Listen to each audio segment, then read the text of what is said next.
روایت کر رہا ہوں، اس کو بھی حضرت ابو ہریرہ رضی اللہ تعالیٰ عنہ نے روایت کیا، اور قوی راوی ہیں، بڑے اعلیٰ اونچے درجے کے راوی ہیں اس حدیث، اس کی سند میں حضرت اعمش راوی ہیں، ابو صالح راوی ہیں، ہریرہ رضی اللہ تعالیٰ عنہ سے روایت کرتے ہیں۔ آقا علیہ السلام نے فرمایا، جو عظیم بات، فرمایا ما من مسلم یسلم علی فی شرق ولا فی غرب الا انا وملائکۃ ربی نرد علیہ السلام۔ آقا علیہ السلام نے فرمایا شرق تا غرب،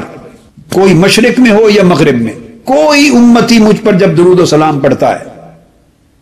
کوئی فرد بھی درود و سلام پڑھتا ہے، فرمایا میں اور اللہ کے فرشتے اسی لمحے اس کے درود و سلام کا جواب دیتے ہیں، اس کے سلام کا۔ اور اس درود و سلام پر جب فرشتہ بشارت لے کے اللہ رب العزت کی بارگاہ سے اترا،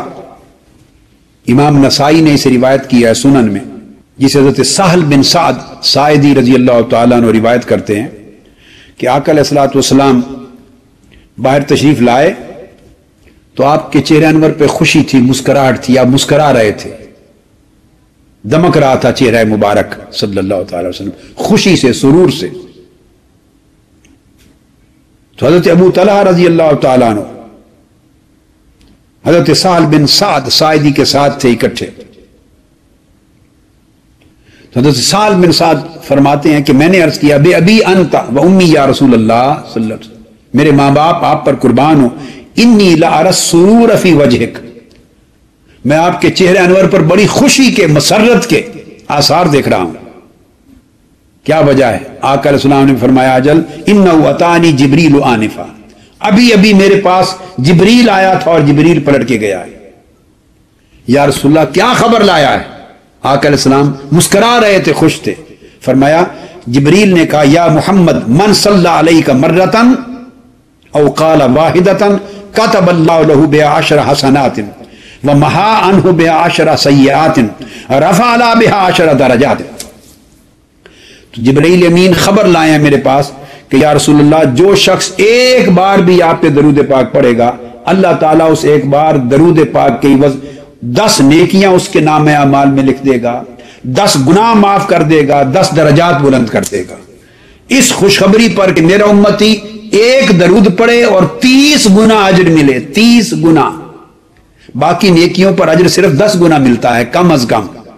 اگر بڑھے تو پھر درود پاک پر بھی اسی حساب سے بڑھتا ہے، مگر کم از کم 10 گنا ملتا ہے۔ مگر درود پاک ایک ایسی عبادت ہے کہ اس پر کم از کم اجر 30 گنا ملتا ہے، 30 گنا،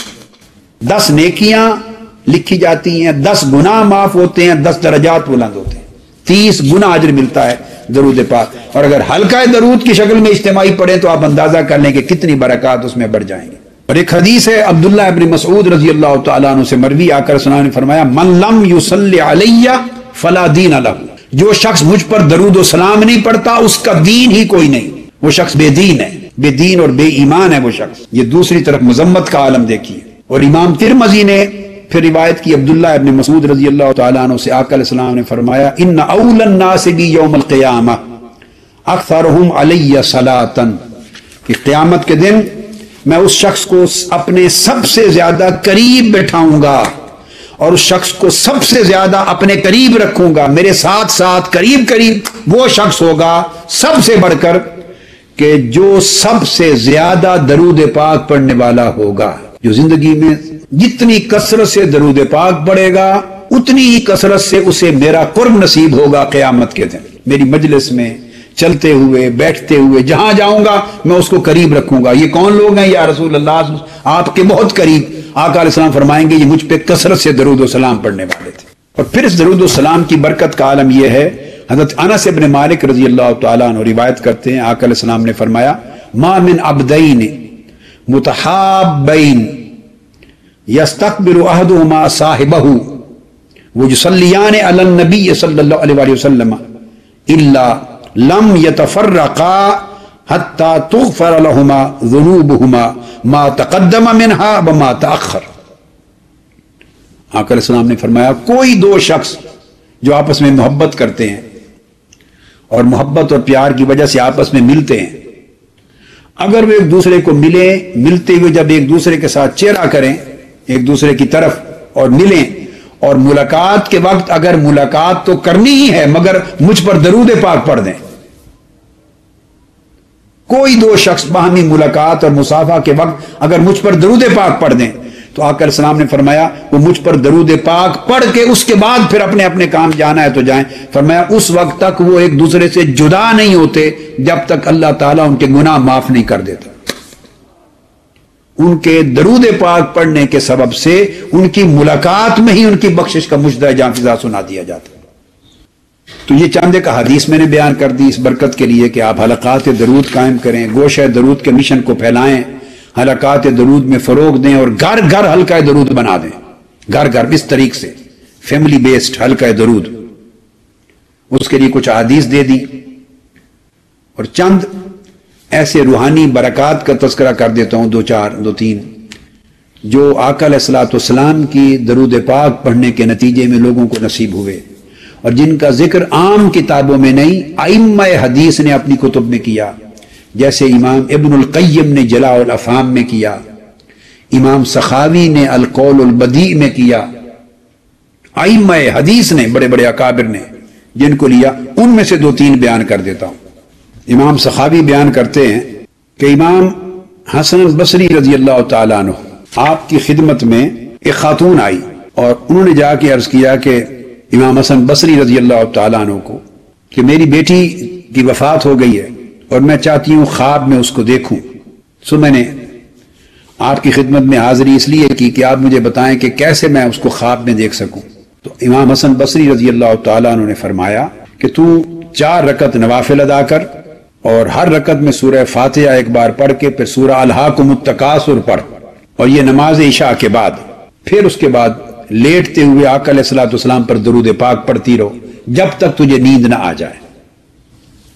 درود پاک پڑھتے پڑھتے سو جاؤ، تم اپنی بیٹی کا برزخ میں حال دیکھ لو گے۔ انہوں نے ایسا ہی کیا اس خاتون نے،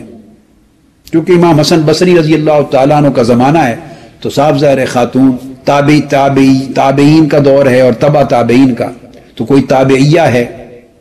یا اتباع تابعین میں سے کوئی تبع تابعیہ ہے۔ کہتی میں نے ایسے دیکھا تو جب بیٹی مجھے تو خواب میں مل گئی، مگر پریشان کن معاملہ یہ ہوا کہ اس کو عذاب میں دیکھا، دوزخ کی آگ کی زنجیروں میں جکڑی ہوئی ہے اور دوزخ کے عذاب میں جل رہی، اس کے ہاتھ بھی بازو بھی ہاتھ بھی دوزخ کی آگ کے زنجیروں میں جکڑے ہوئے ہیں، پکڑے ہوئے ہیں، لباس بھی دوزخ کی آگ کا پہنایا ہوا ہے، پاؤں میں بھی دوزخ کی آگ کی زنجیریں ہیں۔ سخت پریشان کن حال میں دیکھا۔ وہ دوبارہ پریشان حضرت امام حسن بصری رضی اللہ تعالیٰ عنہ کی خدمت میں گئی، حضرت میں نے بیٹی کو خواب میں دیکھ تو لیا مگر یہ پریشانی بنی۔ آپ نے فرمایا جا اس کی طرف سے صدقہ اور خیرات کر، صدقہ اور خیرات کر اس کی طرف سے تاکہ اللہ تعالیٰ اس کو بخش دے۔ پھر امام حسن بصری رضی اللہ تعالیٰ عنہ نے اگلی رات میں دیکھا تو امام حسن بصری رضی اللہ تعالیٰ عنہ نے دیکھا کہ انہوں نے اپنے آپ کو دیکھا کہ وہ جنت کے باغات میں سے ایک باغ میں ہے، اور جنت کے باغات میں سیر کرتے ہوئے اس بیٹی کو، اس بچی کو دیکھا جو جوان بچی تھی، بڑی نور کا تاج پہنا ہوا اور نور کا لباس پہنا ہوا، اور جنت میں وہ بیٹھی ہے، اس کی بخشش و مغفرت ہو چکی ہے اور جنت کے باغ میں بیٹھی۔ وہ قریب آئی، اس نے سلام کیا اور کہا کہ اے امام حسن بصری کیا آپ مجھے پہچانتے ہیں؟ آپ نے فرمایا نہیں بیٹی میں نہیں پہچانتا۔ تو اس بچی نے کہا جو جوان بچی تھی کہ اے امام حسن بصری میں اس عورت کی بیٹی ہوں جو آپ کی خدمت میں آپ کے پاس آئی تھی اور آپ نے اسے حکم دیا تھا کہ وہ میرے ملنے کے لیے درود پاک پڑھے۔ تو امام حسن بصری حیران ہو گئے کہ وہ تو پریشان تھی، اس نے تمہیں عذاب میں دیکھا تھا، تمہاری حالت کیسے بدل گئی؟ بچی نے کہا کہ اس حال میں جس عذاب میں تھی اسی طرح کی 70,000 نفس، 70,000 جانیں اس طرح عذاب میں مبتلا تھی۔ اولیاء اللہ میں سے کوئی ایک ولی قبرستان میں آئے زیارت قبور کے لیے، اور انہوں نے آ کے قبرستان میں آ کے ہماری خاطر آقا علیہ الصلوۃ والسلام پر درود پاک پڑھا، ہماری خاطر جو ہم عذاب میں مبتلا تھے، اللہ پاک کی بارگاہ میں حضور علیہ السلام پر درود پاک پڑھا۔ اللہ تعالیٰ نے وہ درود پاک جو کہ ولی اللہ کی زبان سے تھا، صالح کی زبان سے تھا، قبول کیا، اور 70,000 کہ 70,000 جو عذاب میں مبتلا تھی حضور کے درود پاک کے صدقے ان کو بخش دیا۔ اس کو نہ صرف امام سخاوی نے بیان کیا القول البدیع میں، بلکہ امام قرطبی نے اپنی معروف کتاب تذکرہ میں بھی اس کو بیان کیا ہے۔ درود پاک کی برکت سے بخشش کی وسعت کا اندازہ کریں کتنی۔ تو جس گھر میں روزانہ درود پاک ایک مجلس اور حلقہ کی شکل میں پڑھا جائے گا، اندازہ کیجیے اس اہل خانہ کی، مرحومین کی جو ان کے والدین فوت ہو چکے، یہ بھی نیت میں رکھ لیا کریں، جو والدین اعزا قارب فوت ہو چکے تاکہ ان کی بخشش ہو۔ تو مرحومین سے لے کر موجودین تک ان کی بخشش و مغفرت اور اللہ رب العزت کی رحمت کا حساب کیا ہوگا، جہاں روزانہ بالالتزام درود پاک کی مجلس اور حلقہ منعقد ہو۔ حضرت عبد الواحد بن زید ایک جلیل القدر تابعی ہو گزرے ہیں، یہ امام حسن بصری رضی اللہ تعالیٰ عنہ کے شاگرد اور آپ کے تلامذہ میں سے تھے۔ انہوں نے بیان فرمایا عبد الواحد بن زید رضی اللہ تعالیٰ جلیل القدر تابعین میں سے، اتباع التابعین میں سے، اور بڑے عظیم زاہد اور عابد اور اولیاء اور صالحین میں سے تھے زمانہ تابعین میں۔ امام حسن بصری رضی اللہ تعالیٰ عنہ کی مجلس میں بیٹھنے والے تلامذہ میں سے وہ روایت کرتے ہیں، فرماتے ہیں کہ میں حج کے لیے گیا، حج کے لیے، اور میرے ساتھ میرا ایک شریک سفر ایک آدمی تھا۔ خرجت حاجا فصحبنی رجل، ایک ساتھی میرا حج کے سفر میں شریک تھا، میرا مصاحب تھا۔ میں نے دیکھا اس شخص کو کہ جہاں بیٹھتا، جب چلتا، جو قدم اٹھاتا، اٹھتے بیٹھتے ہر وقت آقا علیہ الصلوۃ والسلام پہ درود پاک پڑھتا رہتا تھا۔ دوران حج بھی اٹھتے بیٹھتے ہر وقت اس کا ایک ہی وظیفہ تھا کہ حضور علیہ الصلوۃ والسلام پر درود و سلام پڑھتا رہتا تھا۔ میں نے اس سے پوچھا، حضرت عبد الواحد بن زید فرما رہے ہیں، میں نے اس سے پوچھا کہ اے شخص، ہر وقت تو اٹھتے بیٹھتے یہی وظیفہ درود و سلام کا پڑھتا ہے، یہ وظیفہ تمہیں کس نے دیا ہے؟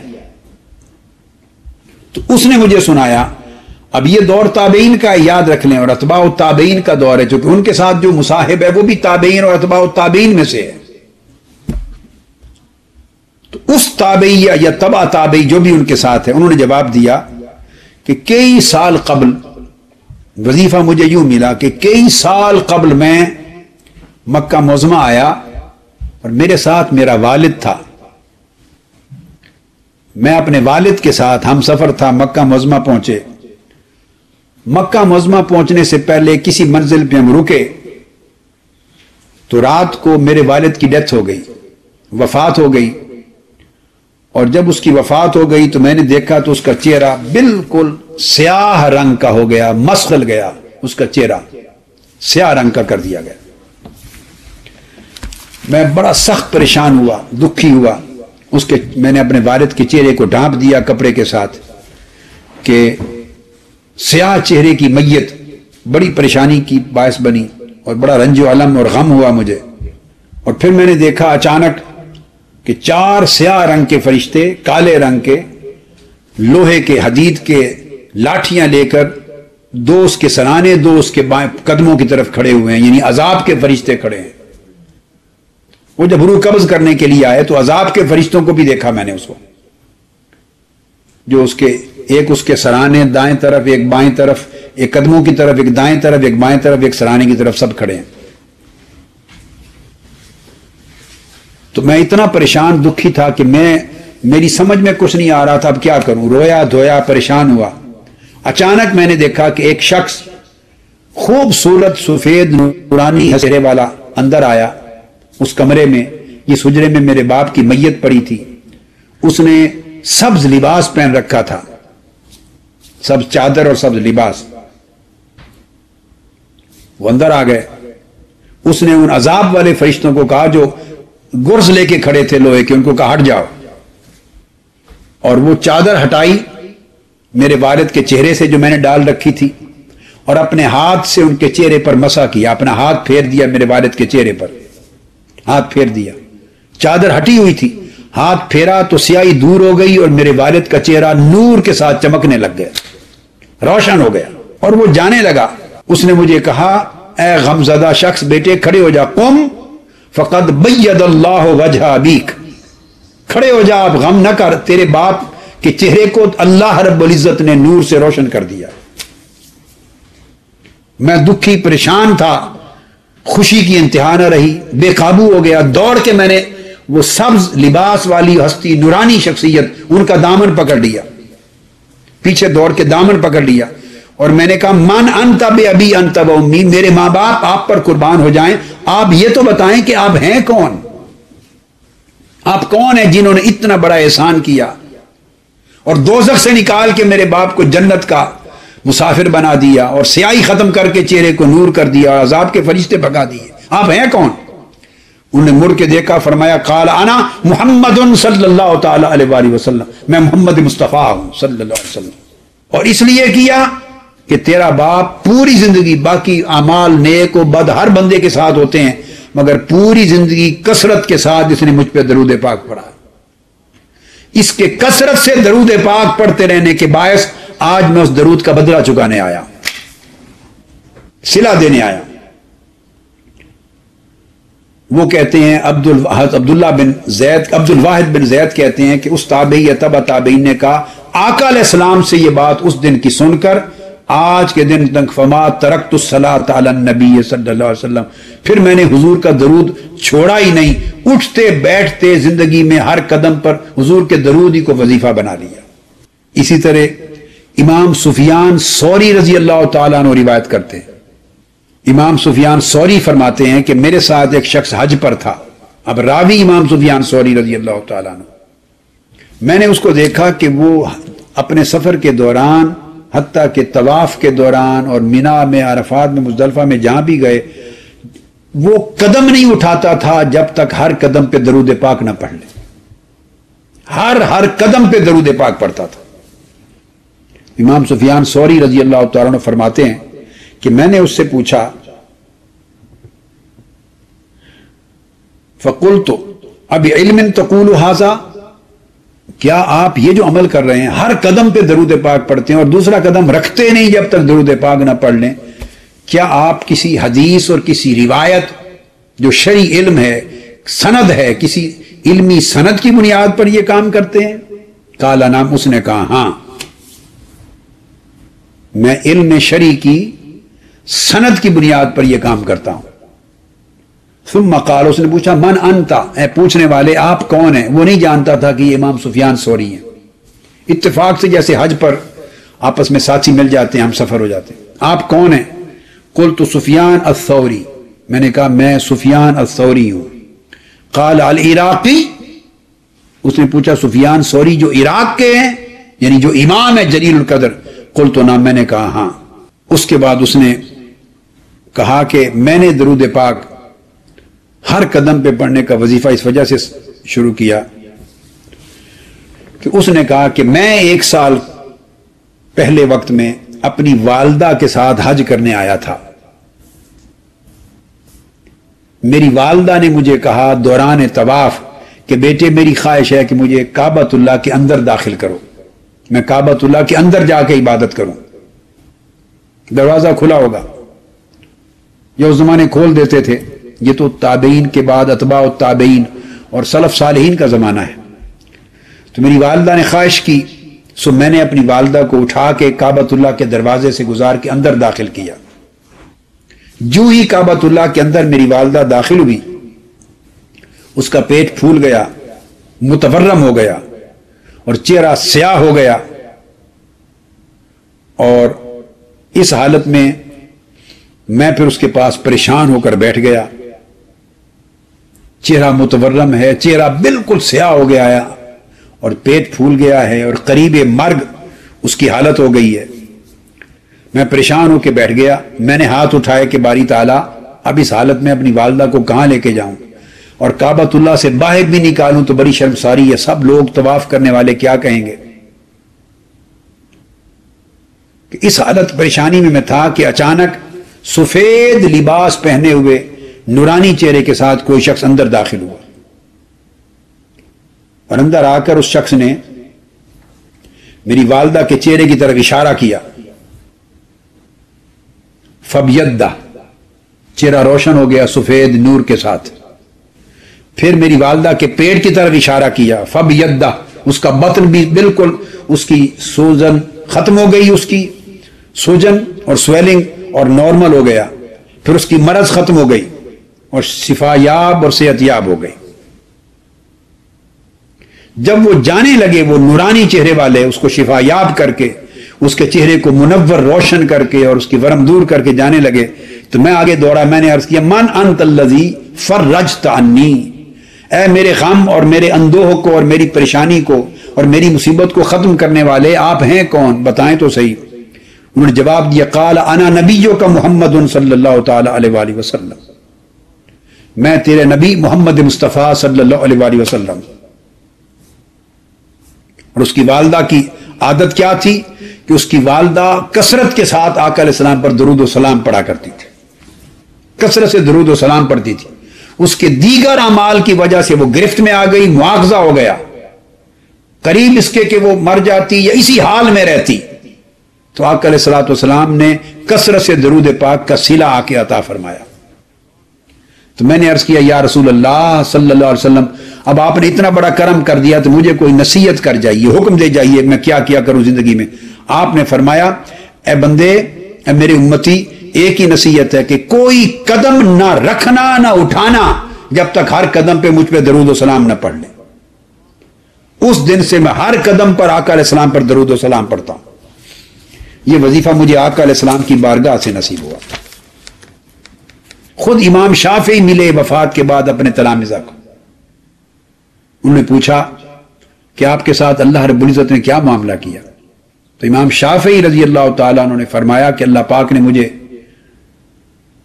نور کا سونے کا لباس پہنایا، سونے کا تاج پہنایا، سونے کے جوڑے پہنائے، بڑی اعلیٰ قسم کی اونچے بلند مرتبہ تاج پر اور تخت پر بٹھایا، اور میری بڑی آؤ بھگت ہوئی جنت میں اور بڑا اعزاز و اکرام ہوا۔ ائمہ حدیث روایت کرنے والے پوچھا کہ حضرت اس کی وجہ کیا ہے، اس کا سبب کیا بنا؟ تو امام شافعی رضی اللہ عنہ فرماتے ہیں کہ اس کا سبب یہ، وہ جو درود پاک میں آقا علیہ السلام پر پڑھتا اور لکھتا تھا، اللہم صلی علی سیدنا محمد بعدد ما ذاکرہ الذاکرون وبعدد ما غافل عن ذکرہ الغافلون، کہ اللہ تعالی حضور علیہ السلام پر اتنا ذکر کر، بعدد ما ذاکرک الذاکرون وبعدد ما غافل عن ذکرک الغافلون، اے اللہ تعالیٰ حضور علیہ السلام پر اتنا درود پاک بھیج، اس قدر درود پاک بھیج جس قدر اس پوری کائنات میں تیرا ذکر کرنے والے لوگ تیرا ذکر کرتے ہیں، اور اتنا درود پاک بھیج جتنا لوگ اس دنیا میں تیرے ذکر سے غفلت کرتے ہیں، ان کی غفلت کے عوض بھی حضور پہ درود بھیج اور ان کے ذکر کے عوض بھی حضور پہ درود بھیج۔ میرا یہ درود آقا علیہ السلام پہ پڑھنا اللہ کو پسند آ گیا، اور اس کی وجہ اس نے مجھے جنت میں اعزاز و اکرام سے نوازا۔ پھر فرماتے ہیں کہ میں نے فوری اٹھ کے امام شافعی کا رسالہ کتاب الام اٹھا کے دیکھی، اور اس کے اندر وہی درود پاک لکھا ہوا تھا جو خواب میں امام شافعی مجھے بتا گئے تھے۔ مختلف ائمہ نے مختلف صیغوں کے ساتھ درود پاک بھی برکات بیان کی۔ فقط اتنی کوئی حدیث لکھتا ہے کاتب، اور جہاں آقا علیہ السلام کا ذکر آتا وہ صلی اللہ تعالی علیہ وآلہ وسلم لکھ دیتا، ہر بار درود پاک لکھ دیتا ذکر حضور کے اسم پاک کے ساتھ۔ وفات ہو گئی، وفات کے بعد ان کے تلامذہ نے پوچھا اپنے، ان کے احباب نے، کیا بنا؟ اللہ نے مجھے بخش دیا۔ کس وجہ سے بخشا؟ فقط حضور کے ہر بار نام لکھنے کے ساتھ جو میں درود پاک لکھتا تھا، اس کے باعث میری بخشش ہو گئی۔ یہ وہ فضیلتیں ہیں اور برکات ہیں آقا علیہ السلام کے درود پاک کی۔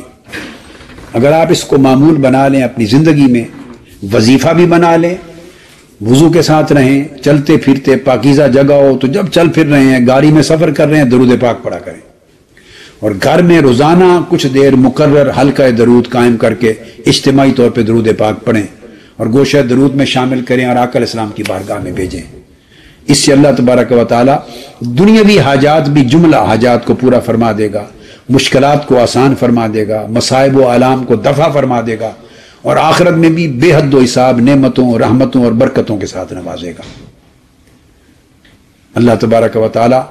آپ کو ہم سب کو اہل درود و سلام میں رکھے، اور اہل درود و سلام میں ہی قیامت کے دن اٹھائے، اور آقا علیہ السلام کی شفاعت کے ساتھ آقا علیہ السلام کی قربت عطا فرمائے۔